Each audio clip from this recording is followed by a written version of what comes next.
Hey, what's up guys? This is Anthony from Anthony's Customs, and for this review we are looking at the Figma Saber 2.0 figure. I reviewed the original one not that long ago, and now this one is out and someone sent it to me to be reviewed, so now you get to see this one. And if you remember from that review, if you haven't seen it, go check it out.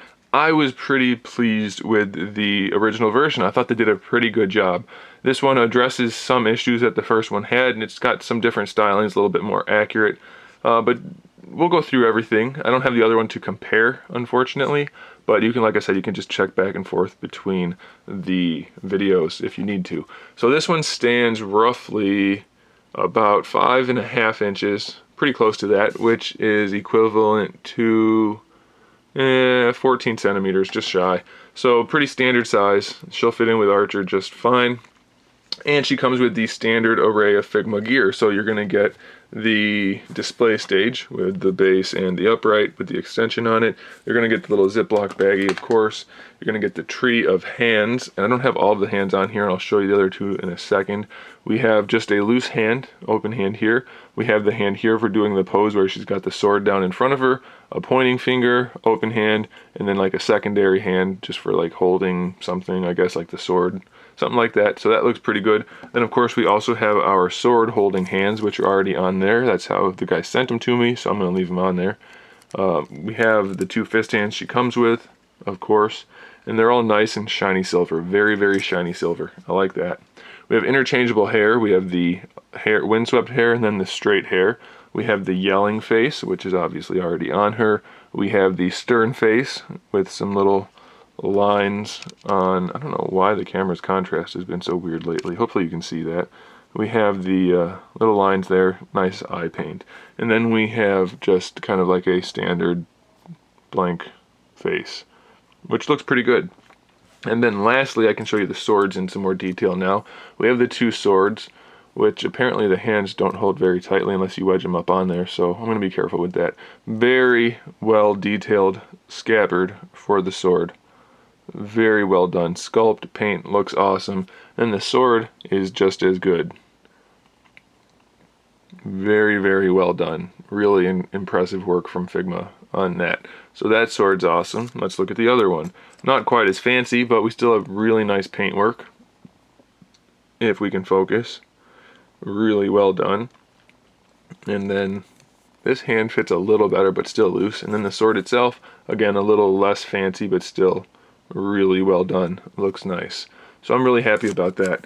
They did a good job with this figure for sure. You can see all the detail work on the figure, like on the chest right there. Really clean lines. Looks awesome. The black underneath that silver armor looks really good. The gold lines throughout the blue.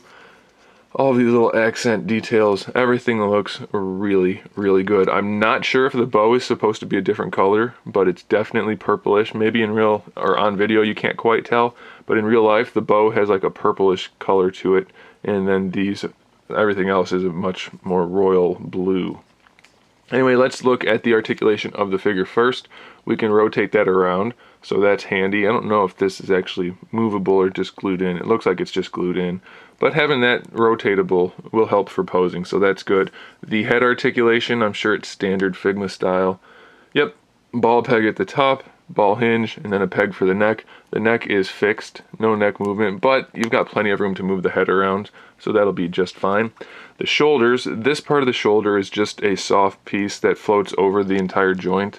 And then you have the rest of the joint, which is like that. So you have a ball peg that goes into that socket, and that socket goes in and out so that you can pose the figure either with the arm down, or you can bring it out and bring the arm around and do that kind of posing. So that's a pretty cool joint, having that expanding joint.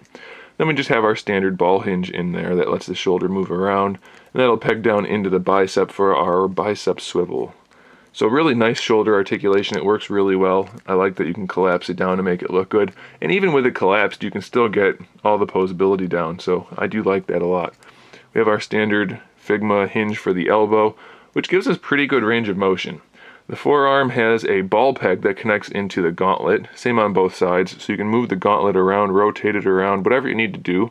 And then the hands have standard Figma articulation also. So a little tiny ball hinge in there for the wrist. This piece is flexible enough that it won't really get in your way, but I wouldn't stress it too much because you could end up getting some stress marks or even breaking it. For the torso, we have a joint that I'm not entirely sure how it works. It connects horizontally back here to the lower torso and it allows it to move around, definitely side to side, so that's really good. And if you'll notice, the upper armor is separate from the bottom, so that works really well. And then the upper armor is also on a hinge, so you can give her an ab crunch and bend her all the way over, and it works just fine.